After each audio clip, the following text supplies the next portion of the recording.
اگر کوئی نہیں دی کہتا ہے تو اس کی نالج میں کمی ہے، اس کی ایمان کے متعلق میں نہیں بولتا، اس کو علم نہیں ہے بیچارے کو. لیکن حضور نے تعلیم دی ہے، حضور نے بتلایا ہے.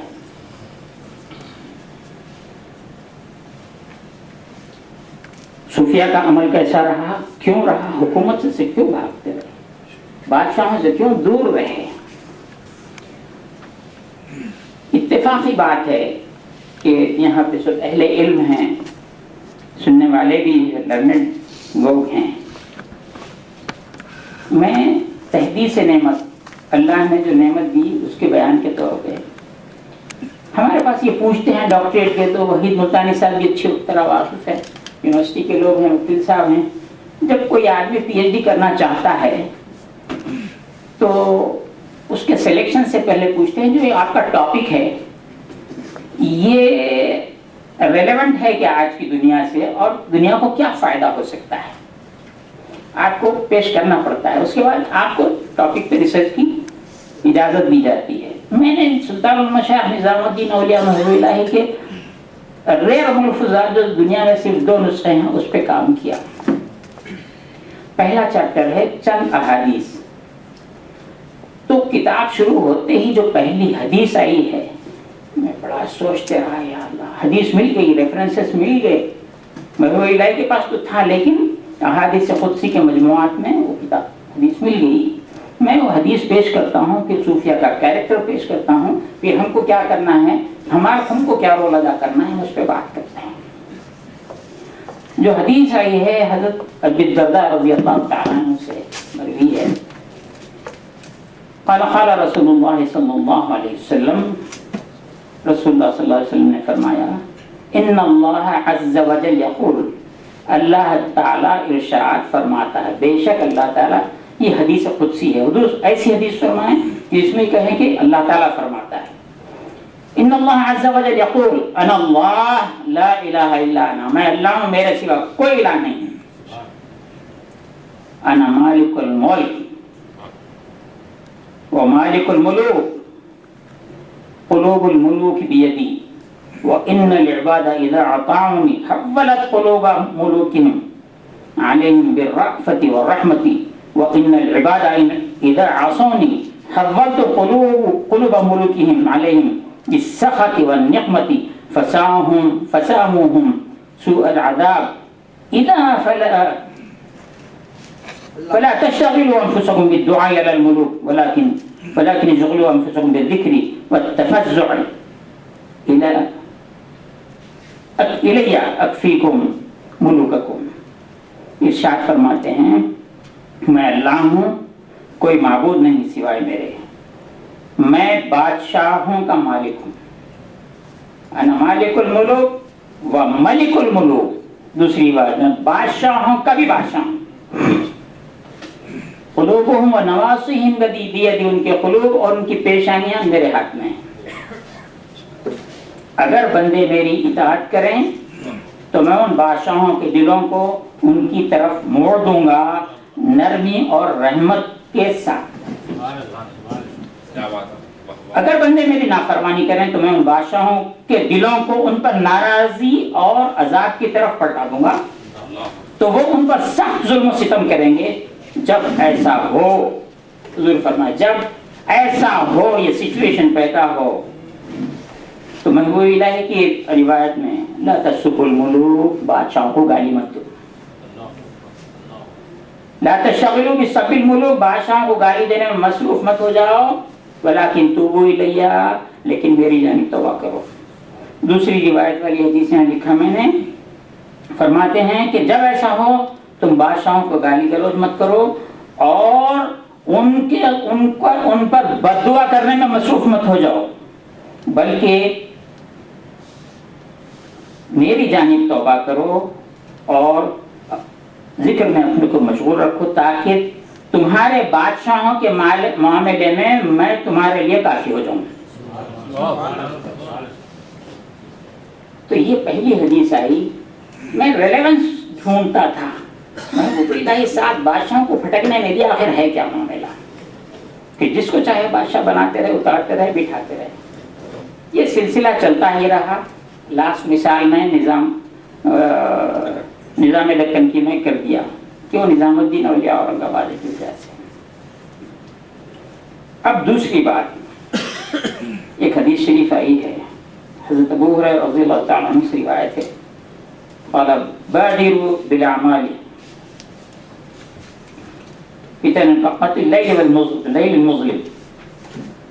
نیک اعمال کی طرف آگے بڑھو ان فتنوں سے بچنے کے لیے جو اندھیری رات کے حصوں کی طرح ہیں. فتنوں کا دور فرمایا، جس میں آدمی صبح مومن اٹھے گا تو رات کو کافر ہوگا، یا رات کو مومن رہے گا تو صبح کو کافر اٹھے گا. وہ اپنے دین کو دنیا کے ہلکے سے سامان کے بدلے بیچ ڈالے گا. اور ایک حدیث میں نبی کریم صلی اللہ علیہ وسلم نے مدینہ منورہ کے ایک ٹیلے پر کھڑے ہو کر فرما رہے، کیا تم وہ دیکھ رہے ہو جو میں دیکھ رہا ہوں؟ بے شک میں فتنوں کو اترتے ہوئے دیکھ رہا ہوں، ایسے جیسے کہ بارش کے خطرے ہوں. یہ مسلم شریف کی حدیث ہے. عزیزان گرامی، اس حدیث کی میں تلاش میں جو مشہور ہے، یہ حدیث شریف بہت مشہور ہے کہ ایک وقت آئے گا کہ صبح کو مومن اٹھے گا تو شام کو کافر ہوگا. مفسرین اس پہ بہت لکھے ہیں، لیکن شام کو مومن رہے گا تو صبح کو کافر ہوگا، یہ حصہ نہیں سمجھ میں آتا تھا. اس کو میں ڈیفائن کرتا ہوں اس کے اختتام. عزیزان گرامی، آج جو اصطلاح چل رہی ہے وہ یہ ہے ہجومی تشدد. یہ بہت عام ہو گیا ہے. میری دانش میں جو بات سمجھ میں آتی ہے وہ یہ ہے، آج کل موجودہ ہندوستان کے شہریوں میں قانون کی حکمرانی کا احترام اور خوف کم ہوتا جا رہا ہے، اور مسلمانوں کو مختلف محاذوں پر خوف و ہراس، جان و مال، عزت و املاک کی حفاظت کے علاوہ ان کی سب سے زیادہ عزیز شے ایمان و اسلام کہا جاتا ہے، سب کچھ غیر محفوظ ہوتا نظر آتا ہے. ان حالات میں صوفیہ کیا کریں؟ اب پھر پلٹ کے میں اسی پوائنٹ پہ آتا ہوں کہ غریب نواز ہندوستان تشریف لائے ہیں. جیسا کہ آپ نے سنا حضرت امیر خسرو کا بیان کہ یہاں کے لوگوں نے اللہ اکبر کی صدا نہیں سنی تھی. جب اشاعت یہاں سے ہونے لگی، اسلام پھیلنے لگا ہندوستان میں، 100 گاؤں، 200 گاؤں، 300 گاؤں کے بعد ایک آدھ مسلمان کا گھر ہوتا تھا، اور وہ آرام سے رہتا تھا. لوگ اس کی عزت کرتے تھے، وہ لوگ اس کو تکلیف نہیں دیتے تھے، وہ کسی کو تکلیف نہیں دیتا تھا. اگر کوئی جان لیوا حادثہ آ جاتا، پیش آتا، تو امداد الہی اس کو پہنچ جاتی تھی. غریب نواز بحکم الہی تشریف لائے، آپ کی کرامات، خوارق عادات کا ظہور ہوتا رہا، اسلام پھیلتا رہا. لیکن جو مسلمان ہو رہے تھے وہ معمور من اللہ، ولی تو نہیں تھے، لیکن وہ کیسا بچ جاتے تھے؟ وہ بچنے کا طریقہ آپ حضرات سب موجود ہیں، جو میرے علم میں ہے میں سامنے رکھتا ہوں. اگر اتفاق آپ اس پہ کریں تو ہم مسلمانوں تک اس بات کو پہنچائیں. تنویر الدین اپنے طور پہ، چونکہ میرے پاس کتاب بھی ہے، ریفرنس بھی ہے، میں پیش کر سکتا ہوں، لیکن میں چاہتا ہوں اس کار خیر میں